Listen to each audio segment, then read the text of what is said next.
वाशिम शहरामध्ये पाटणी चौकात गेल्या 3 महिन्यापासून अतिक्रमण हटवण्याचे काम नगरपालिकेच्या मदतीने पोलीस प्रशासन करीत आहे।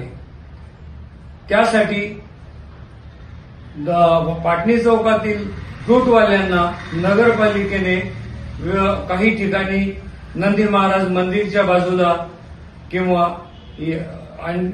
मच्छी मार्केटच्या बाजूला जागा दिलेली आहे।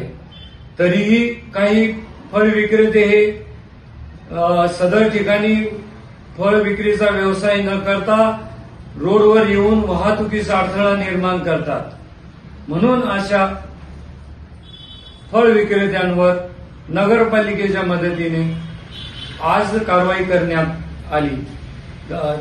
नगरपालिकेने आज 3-4 फळ विक्रेत्यांवर दंडात्मक कारवाई केली। फळ विक्रेत्यांना आम्ही अतिशय सामंजस्यपणे बोलतो, तरी सुद्धा अनेक फळ विक्रेते आमच्यासोबत अरेरावीची भाषा करतात। अशा फळ विक्रेत्यांवर आणि वाहतुकीचा अडथळा केलेल्या फळ विक्रेत्यांवर नगरपालिकेने दंडात्मक कारवाई पाटणी चौकामध्ये आज केली आहे।